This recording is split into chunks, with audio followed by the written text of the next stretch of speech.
Alhamdulillah, berjumpa kembali di Cermat Channel. Semoga sahabat inspiratifku baik bahagia selalu sehat, dan sukses dalam beraktivitas penuh semangat. Sebelum saya berbagi cerita, ayo channelnya di subscribe, like, dan komen. Semoga menjadi nilai kebaikan. Di kesempatan ini saya Saddam Hussein, akan menyajikan kisah berliterasi yang mencerahkan, membongkar kepalsuan Paulus, dan menegaskan ajaran tauhid murni para nabi Allah. Yesus yang asli adalah Rasul yang diutus untuk Bani Israel saja, dan dia bukan Tuhan, sebagaimana yang tertera di dalam Yohanes 17 nomor 3. Tapi setelah ia diangkat ke langit, maka Paulus mempropagandakan penyesatannya yang mengajarkan menuhankan Yesus, dengan membuat agama baru yang bernama Kristen. Ayo langsung saja kita simak bersama-sama pemaparannya berikut ini. Dalam sebuah desa kecil di Palestina, pada masa kekuasaan Romawi yang mencengkeram Bani Israel, lahirlah seorang bayi suci dari rahim seorang perawan mulia, Maryam binti Imran. Kelahiran itu tak biasa. Maryam tak pernah disentuh lelaki manapun. Namun dengan kehendak Allah, bayi itu hadir sebagai tanda dan mukjizat, menjadi jawaban dari janji Allah kepada Bani Israel. Namanya adalah Isa bin Maryam yang kelak dikenal dalam dunia barat sebagai Yesus of Nazareth. Al-Quran menegaskan, Quran Surat Ali Imran ayat 45.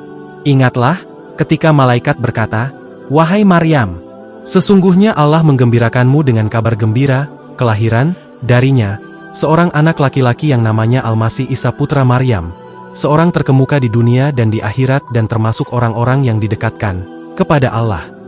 Yesus kecil tumbuh dengan hikmah. Sejak bayi ia berbicara, menunjukkan bahwa ia adalah hamba pilihan, bukan anak Tuhan seperti yang kelak dipropagandakan oleh Paulus.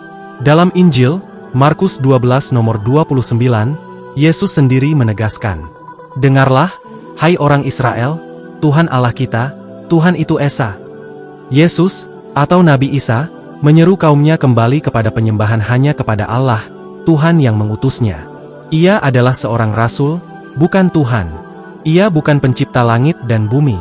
Ia hanyalah utusan Allah, seperti Musa, seperti Ibrahim, dan seperti Muhammad yang akan datang setelahnya. Namun dunia Bani Israel saat itu telah lama gelap oleh kerakusan pemuka agama. Para rabi dan ahli Taurat menjual ayat-ayat Allah demi kekuasaan dan pengaruh. Mereka marah ketika Yesus membersihkan bait Allah dari para pedagang. Mereka membenci ketika ia menyebut mereka keturunan ular beludak. Matius 23 nomor 33. Ia tidak membawa agama baru. Ia hanya menyeru kepada tauhid, kepada penyembahan kepada Tuhan yang Esa, sama seperti para nabi sebelumnya. Dalam Al-Quran, Quran Surat As-Saff ayat 6, Isa berkata, "Wahai Bani Israel, sesungguhnya aku adalah utusan Allah kepadamu, membenarkan kitab yang turun sebelumku, yaitu Taurat, dan memberi kabar gembira tentang seorang rasul yang akan datang setelahku, yang namanya Ahmad." Namun konspirasi jahat terjadi. Bani Israel yang keras kepala bekerja sama dengan Romawi untuk menyalib sang nabi. Tapi Allah Maha menjaga. Ia tidak disalib. Ia tidak dibunuh. Tetapi, yang sebenarnya, mereka tidak membunuhnya dan tidak pula menyalibnya, melainkan yang diserupakan bagi mereka. Quran Surat An-Nisa ayat 157. Dan disinilah permulaan perpecahan besar. Ketika Isa diangkat oleh Allah, muncullah seorang bernama Paulus, seorang mantan pemburu pengikut Isa, yang tiba-tiba mengaku melihat cahaya Yesus di padang gurun. Ia mengklaim bertemu Yesus yang telah bangkit, tapi sesungguhnya, seperti yang dinubuatkan dalam Injil, Matius 24 nomor 24. Sebab Mesias-Mesias palsu dan nabi-nabi palsu akan muncul dan mengadakan tanda-tanda dan mujizat-mujizat yang dahsyat, sehingga sekiranya mungkin, mereka menyesatkan orang-orang pilihan juga. Yesus sudah mengingatkan, akan ada penyesat yang mengaku bertemu dia. Pauluslah orang itu. Dia yang dulu membantai murid-murid Yesus, tiba-tiba berubah arah. Tapi bukan menjadi pengikut Yesus, melainkan pendiri agama baru, Kristen, yang justru menjadikan Yesus sebagai Tuhan. Ia mengajarkan Tritunggal, dosa warisan, dan penebusan dosa, ajaran yang tidak pernah keluar dari lisan Yesus. Yesus tidak pernah mengajarkan bahwa dirinya adalah Tuhan. Ia sujud, ia berdoa. Dalam Injil Lukas 6 nomor 12. Pada waktu itu pergilah Yesus ke bukit untuk berdoa dan semalam-malaman ia berdoa kepada Allah. Bukankah itu seperti Muslim berdoa kepada Allah? Yesus berdoa kepada Allah, bukan sebagai Allah. Inilah awal dari kisah yang akan membuka mata, bahwa Yesus yang asli bukanlah Tuhan. Ia adalah utusan, Nabi Allah, penyeru Tauhid, seperti Muhammad Shallallahu Alaihi Wasallam. Dan Paulus, bukan murid Yesus, adalah penyesat yang mengubah sejarah, mengaburkan kebenaran. Sahabat inspiratifku yang berbahagia. Setelah Yesus, Nabi Isa Al-Masih, diangkat oleh Allah, para pengikut setianya yang dikenal sebagai Hawariyun tetap menjaga ajaran beliau. Mereka bersembunyi, berdakwah dalam diam, tetap menyembah Allah yang Esa, dan meyakini bahwa Yesus hanyalah utusan Allah. Namun badai fitnah mulai menggulung. Dari arah yang tak terduga, muncullah seorang pria bernama Saulus dari Tarsus, yang kelak dikenal sebagai Paulus. Ia bukan murid Yesus. Bahkan ia adalah musuh bebuyutan awal para pengikut Isa. Dalam Kisah Para Rasul 8 nomor 3 tertulis, tetapi Saulus berusaha membinasakan jemaat itu. Ia memasuki rumah demi rumah dan menyeret laki-laki dan perempuan keluar, lalu menyerahkan mereka untuk dipenjarakan. Tapi entah bagaimana, tiba-tiba Saulus mengaku bertobat. Katanya, dalam perjalanan menuju Damsyik, Damaskus, dia melihat cahaya dari langit dan mendengar suara Yesus yang telah bangkit. Tapi tidak ada saksi. Tidak ada murid Yesus yang menyaksikannya. Ia mengaku mendengar suara dalam penglihatan, bukan perjumpaan nyata. Tiba-tiba cahaya memancar dari langit mengelilingi aku, dan aku jatuh ke tanah dan mendengar suara berkata kepadaku, Saulus, Saulus, mengapa engkau menganiaya aku? Kisah Para Rasul 22 nomor 6 dan 7. Namun siapakah suara yang datang dari langit, yang menyuruh Saulus memutar balik dakwahnya? Apakah benar itu Yesus? Atau seperti yang Yesus peringatkan dalam Injil Matius 7 nomor 15. Waspadalah terhadap nabi-nabi palsu yang datang kepadamu dengan menyamar seperti domba, tetapi sesungguhnya mereka adalah serigala buas. Paulus bukan melanjutkan, tapi membelokkan. Setelah pengakuan spiritualnya yang misterius, Paulus mulai menyebarkan ajaran yang berbeda total dari ajaran Yesus. Yesus mengajarkan Tauhid, Paulus menciptakan Tritunggal. Yesus menyeru solat dan puasa, Paulus berkata hukum telah ditiadakan. Roma pukul 6:14. Yesus tidak pernah menyebut dirinya Tuhan. Paulus menyatakan bahwa keselamatan hanya lewat percaya kepada darah Yesus. Ajaran ini menggemparkan. Namun lebih mudah diterima bangsa Romawi yang terbiasa menyembah dewa-dewa, daripada menerima satu Tuhan yang tak terlihat. Paulus bukan sekadar pendakwah. Ia adalah arsitek agama baru, yang menyusun seluruh pondasi teologi Kristen. Bukan berdasarkan ajaran Yesus, tetapi berdasarkan visinya sendiri, penglihatannya sendiri, dan inspirasi dari Roh yang tak pernah dibuktikan kebenarannya. Sungguh, seperti yang dikabarkan Nabi Isa sendiri dalam Injil Yohanes 16 nomor 12. Masih banyak hal yang harus kukatakan kepadamu, tetapi sekarang kamu belum dapat menanggungnya. Inilah isyarat akan datangnya Nabi Muhammad, penyempurna risalah. Penyesatan iblis yang terselubung. Dalam Al-Quran, iblis berjanji akan menyesatkan manusia dari jalan Allah. Aku benar-benar akan menyesatkan mereka, dan akan membangkitkan angan-angan kosong pada mereka. Quran Surat An-Nisa ayat 119. Paulus mengklaim bertemu Yesus, tapi siapakah yang dia temui? Tidak lain dan tidak bukan, iblis yang menyamar sebagai terang, sebagai Yesus yang bangkit, lalu membisikkan agama palsu, yang membuat umat manusia menuhankan Nabi. Bahkan dalam 2 Korintus 11 nomor 14, Paulus sendiri berkata, iblis pun menyamar sebagai malaikat terang. Ironis, Paulus menulis ayat ini seakan memberi isyarat. Apa yang ia lihat di padang gurun bukan Yesus, tapi sesuatu yang menyerupai terang, yang menipu. Maka ia membuat gereja-gereja, membangun teologi sendiri, dan memisahkan diri dari ajaran para rasul sejati. Yesus tak pernah mengajarkan agama Kristen. Agama Kristen tidak pernah disebut dalam mulut Yesus. Istilah ini bahkan pertama kali muncul dalam Kisah Para Rasul pukul 11.26, jauh setelah Yesus tiada. Dan yang mempopulerkannya, Paulus dan murid-murid barunya, bukan murid Yesus. Isa bin Maryam tidak membawa agama Kristen. Ia membawa Islam, kepasrahan total kepada Allah, menyeru umatnya untuk menyembah satu Tuhan. Sesungguhnya agama yang diridhai di sisi Allah hanyalah Islam. Quran Surat Ali Imran ayat 19. Kini kita mulai memahami bahwa yang membelokkan ajaran Nabi Isa bukan murid-murid sejatinya, tetapi seorang asing yang mengaku mendapat wahyu, padahal disesatkan iblis.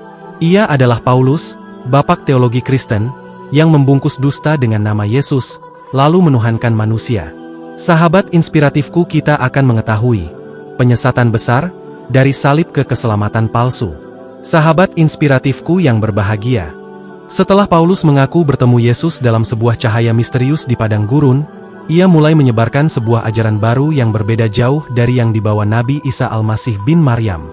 Bukan lagi seruan untuk menyembah Allah semata, melainkan ajaran bahwa keselamatan hanya bisa didapat dengan percaya pada penyaliban Yesus dan penebusan dosa melalui darahnya. Namun tunggu dulu. Yesus tidak pernah mengatakan bahwa ia akan menebus dosa manusia dengan darahnya. Bahkan dalam Matius pukul 9.13, Yesus bersabda, "Aku menginginkan belas kasihan dan bukan persembahan, karena aku datang bukan untuk memanggil orang benar, melainkan orang berdosa untuk bertobat." Yesus menyeru pertobatan, bukan penebusan melalui darah.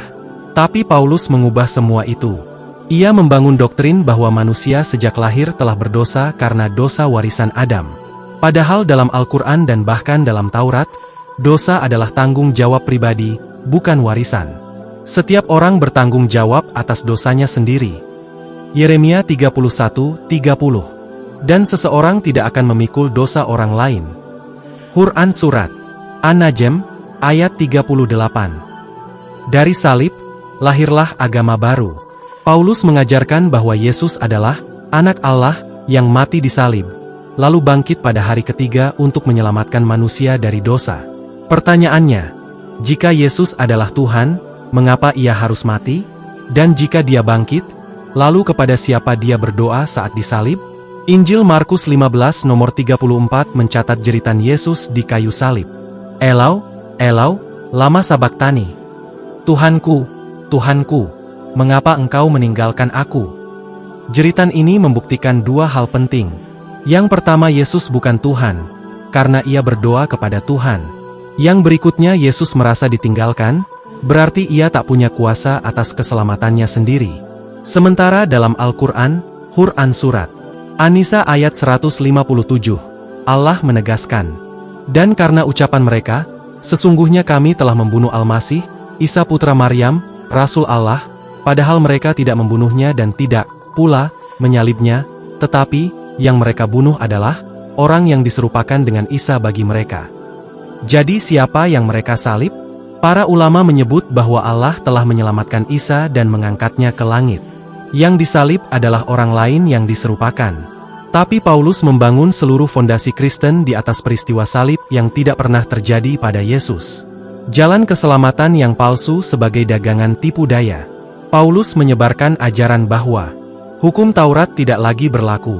Penyembahan cukup lewat iman, bukan amal. Darah Yesus adalah satu-satunya jalan keselamatan. Padahal Yesus sendiri bersabda dalam Matius 5 nomor 17, "Janganlah kamu menyangka bahwa aku datang untuk meniadakan hukum Taurat atau kitab para nabi. Aku datang bukan untuk meniadakannya, melainkan untuk menggenapinya." Yesus tunduk kepada syariat Musa. Ia berhitan, berpuasa, menyucikan diri sebelum ibadah. Ia tidak pernah membatalkan hukum. Tapi Paulus menghapusnya semua. Lalu siapa sebenarnya yang patuh pada ajaran Yesus? Mereka yang masih beribadah seperti Yesus. Sujud kepada Allah, tidak memakan babi, berhitan, tidak menyembah selain Tuhan yang Esa. Dan siapa umat yang hari ini masih beribadah seperti itu? Umat Islam. Yesus sudah memperingatkan akan datangnya Nabi terakhir. Dalam Injil Yohanes 16 nomor 7, Yesus berkata, "Namun benar yang kukatakan ini kepadamu, adalah lebih berguna bagi kamu, jika aku pergi. Sebab jika aku tidak pergi, penghibur itu tidak akan datang kepadamu. Tetapi jika aku pergi, aku akan mengutus dia kepadamu." Yang dimaksud, penghibur, Parakletos, adalah Nabi Muhammad Shallallahu Alaihi Wasallam, yang membawa wahyu penyempurna dan membongkar penyesatan yang dilakukan oleh Paulus. Kini kita melihat dengan jelas, Yesus yang asli bukan penebus dosa, bukan Tuhan yang disalib, tapi Nabi utusan Allah yang menyeru kepada Tauhid.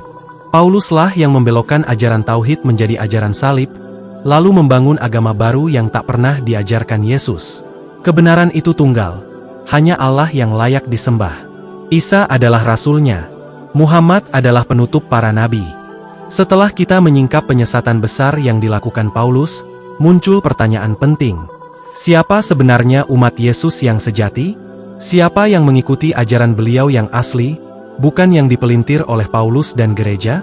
Untuk menjawabnya, kita harus kembali pada ajaran pokok Nabi Isa Al-Masih bin Maryam, yang oleh umat Kristen disebut Yesus. Yang pertama, Yesus mengajarkan tauhid, bukan Tritunggal. Yesus dengan jelas menyatakan dalam Markus 12 nomor 29, yang terutama ialah, dengarlah, hai orang Israel, Tuhan Allah kita, Tuhan itu Esa. Ia tidak pernah mengajarkan bahwa dirinya adalah Tuhan, apalagi bagian dari Tritunggal. Ajaran ini baru muncul dalam Konsili Nicea tahun 325 Masehi, 3 abad setelah Yesus tiada.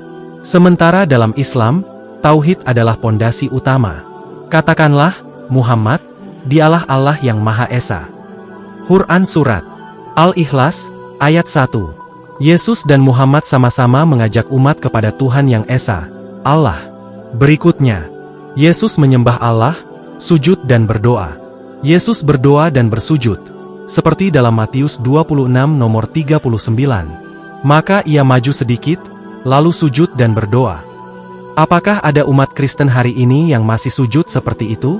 Lihatlah umat Islam. 5 kali sehari mereka sujud menyembah Tuhan yang Esa. Sebagaimana Yesus dahulu lakukan, umat Islam pun tidak menyembah Yesus, melainkan Allah yang disembah Yesus. Yang berikutnya, Yesus menjaga syariat, berhitan, tidak makan babi, berpuasa. Yesus berhitan, Lukas 2 nomor 21, tidak memakan babi, dan berpuasa seperti dalam Matius 4:2. Dan setelah berpuasa 40 hari dan 40 malam, akhirnya laparlah Yesus. Namun Paulus datang dan menghapus semua itu. Ia mengatakan hukum tidak berlaku lagi. Coba bandingkan dengan akal sehat dengan umat Islam hari ini. Mereka wajib berhitan dalam melaksanakan syariat. Mereka tidak makan babi. Mereka berpuasa Ramadan. Mereka memuliakan Maryam dan menyebut Yesus sebagai Al-Masih, Rasul Allah. Dari kenyataan tersebut, siapa sebenarnya yang mewarisi ajaran Nabi Isa? Berikutnya, murid-murid Yesus tidak menyebutnya Tuhan. Dalam seluruh Injil, tidak satu pun dari murid Yesus yang memanggilnya Tuhan dalam pengertian ilah. Yesus sendiri berkata, Bapa lebih besar daripada aku. Yohanes 14 nomor 28. Umat Islam pun percaya, Yesus bukan Tuhan, melainkan utusan Allah yang sangat mulia. Ia lahir tanpa ayah sebagai mukjizat, berbicara sejak bayi, dan diberi wahyu. Allah berfirman, Isa tidak lain hanyalah seorang hamba yang kami beri nikmat kepadanya, dan kami jadikan dia sebagai tanda bagi Bani Israel. Quran Surat Az-Zuhruf ayat 59. Yang berikutnya sobatku, Yesus mengabarkan Nabi terakhir. Yesus memberi kabar akan datangnya Nabi setelahnya.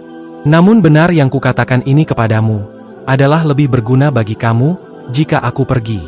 Sebab jika aku tidak pergi, penghibur itu tidak akan datang kepadamu. Yohanes 16 nomor 7. Kata Parakletos dalam teks Yunani diterjemahkan sebagai penghibur, penolong, atau roh kebenaran. Umat Islam meyakini ini adalah kabar tentang Nabi Muhammad Shallallahu Alaihi Wasallam. Mereka yang selamat.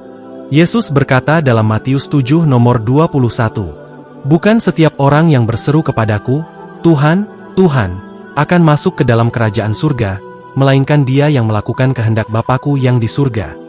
Apa kehendak Allah? Menyembahnya semata, beramal saleh, mengikuti petunjuk para nabi.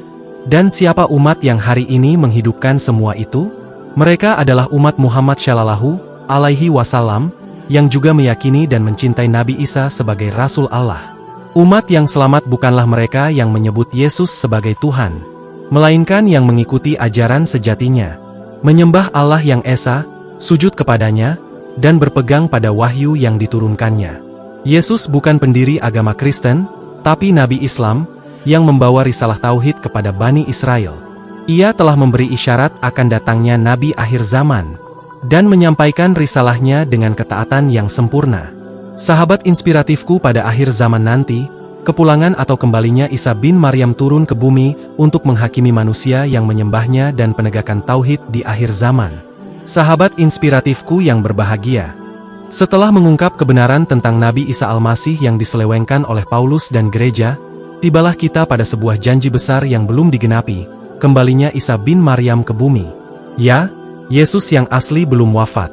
Ia tidak disalib. Ia tidak mati menebus dosa. Tapi ia akan kembali. Bukan untuk menebus. Bukan untuk membangun gereja.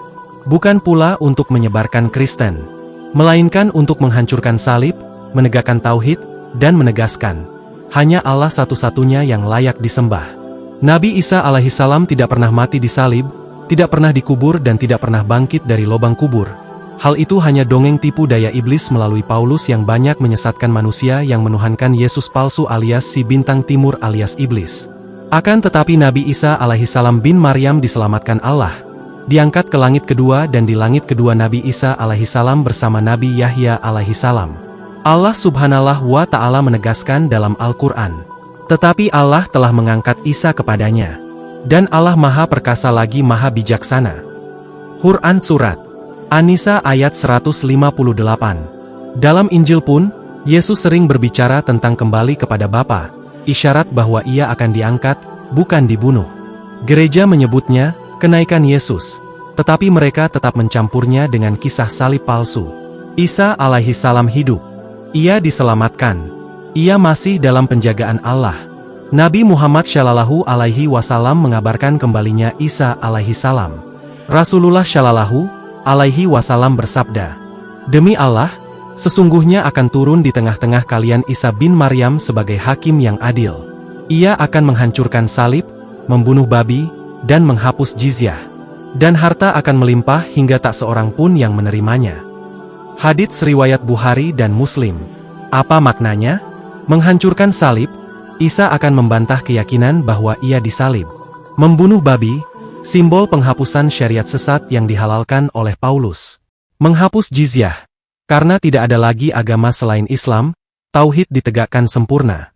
Nabi Isa alaihissalam kembali kedua kalinya ke atas bumi yang menghakimi manusia yang mempertuhankan dirinya. Ia menjadi pengikut Nabi Muhammad Shallallahu Alaihi Wasallam. Hal paling menakjubkan adalah, ketika Isa kembali, ia tidak membawa syariat baru.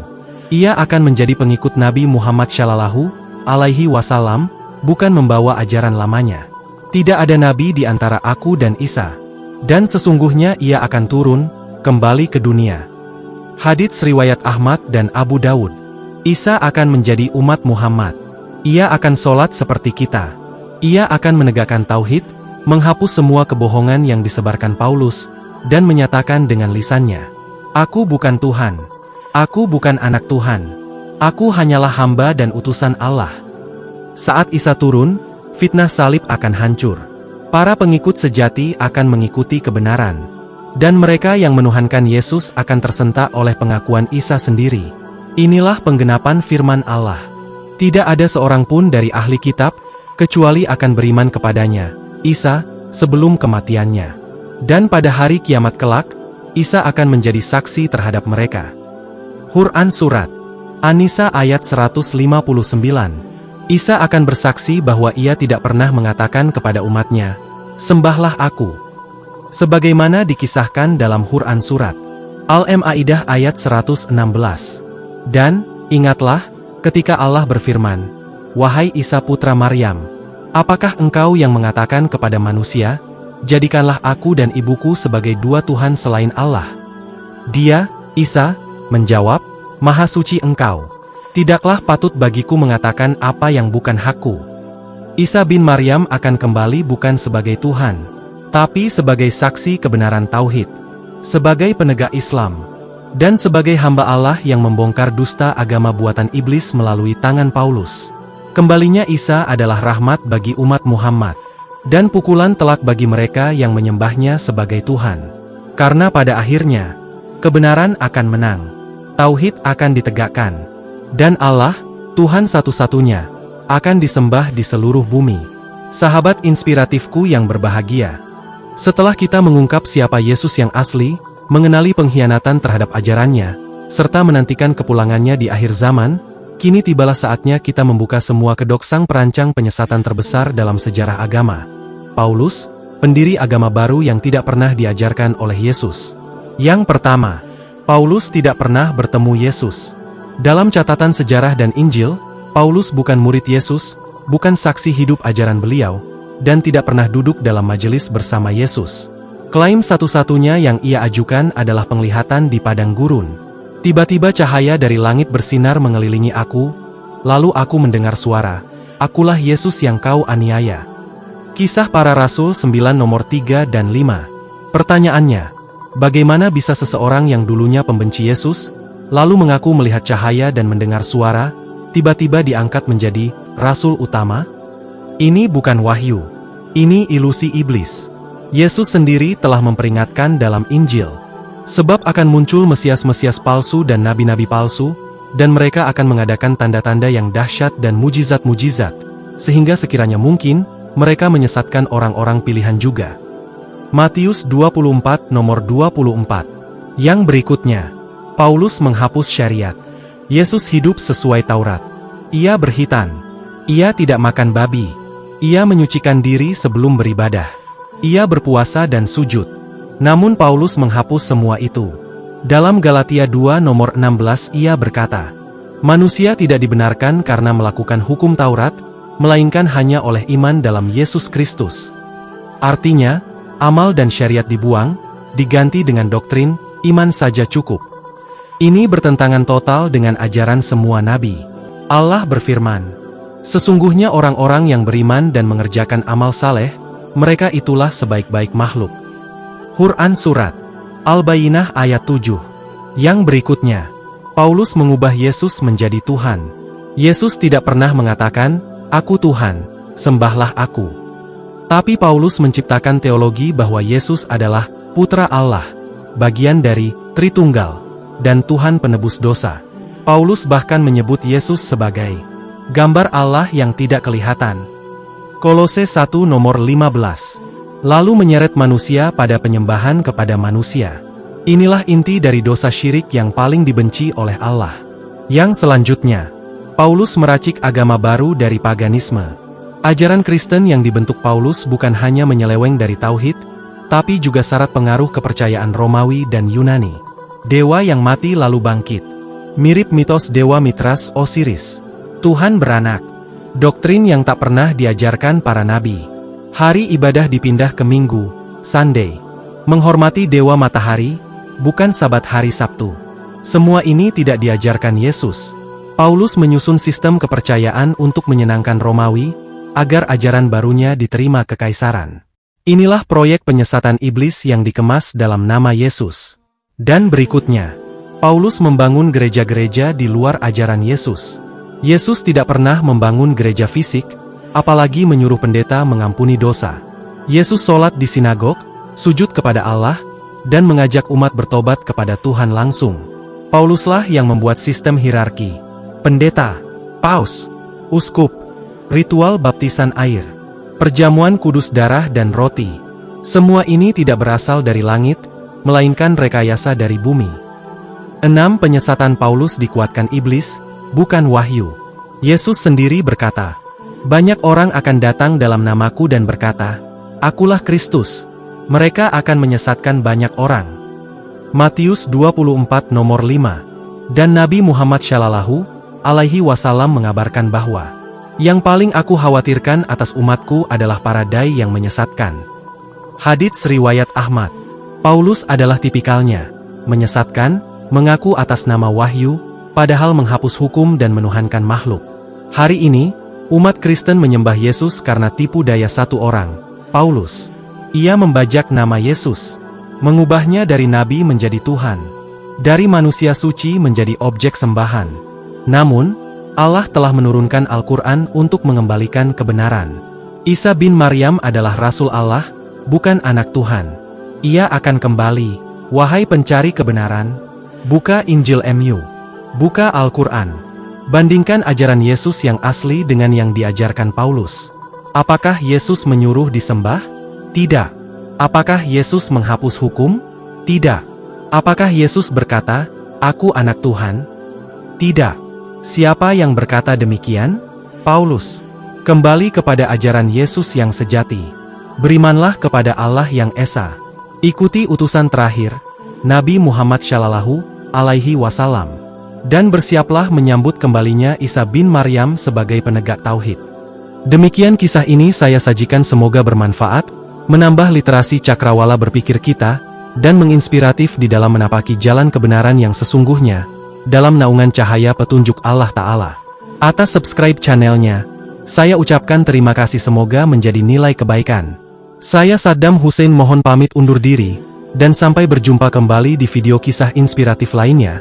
Saya sudahi perjumpaan ini dengan mengucapkan, wassalamualaikum warahmatullahi wabarakatuh.